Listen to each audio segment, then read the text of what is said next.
जय जय श्री हरिवंश।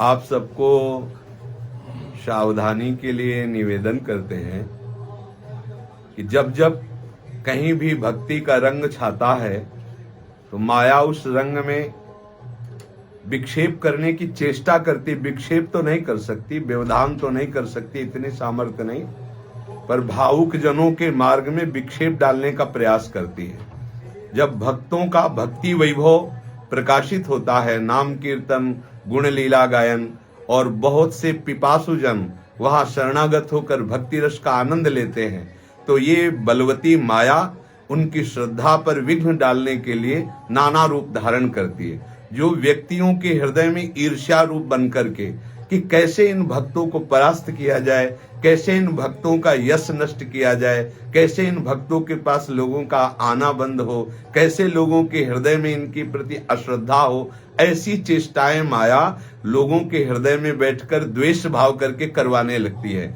चाहे आप कबीरदास जी का प्रसंग देखिए, चाहे आप मीरा जी का प्रसंग देखिए, चाहे आप नरसिंह मेहता का प्रसंग देखिए, तो ये जो माया है ये सबसे पहले बुद्धि में आकर के मत्सरता और ईर्ष्या रूप धारण करके भक्त द्रोह रूपी महापराध प्रकट करती है। उनका जो परिणाम होगा सो होगा। अपने लोगों को अपने श्रद्धा और विश्वास को दृढ़ रखना है।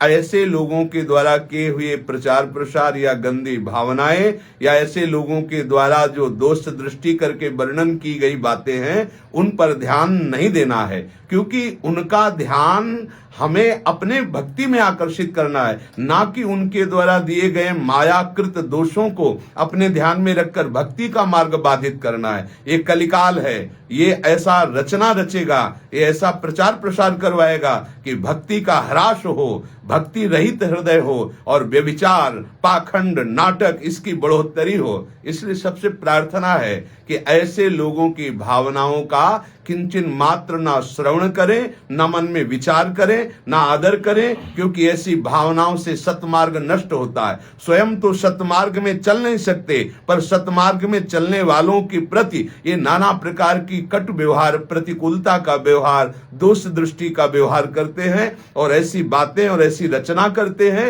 जिससे लोगों के हृदय में संतों के प्रति अश्रद्धा हो। इसलिए आप सबको निवेदन करते हैं कि सावधान होकर आप प्रभु से प्रार्थना कीजिए कि वो आपको ऐसी दृष्टि प्रदान करें कि आपकी श्रद्धा और भक्ति को कदापि कोई भी माया के आचरण वाले छल न सके, आपकी भक्ति में विरोध न कर सके। आप सावधान रहिए। ये तो एक साधारण सी बात है, ऐसी न जाने कितनी बातें प्रकट होती है संतों के जीवन में, उनको नीचा दिखाने के लिए, जिससे उनके शरणागत जनों के हृदय में अश्रद्धा हो जाए। आप अपने श्रद्धा और विश्वास को पुष्ट रखिए। श्री जी सदैव आपकी सहायता करेंगे। श्री हरिवंश।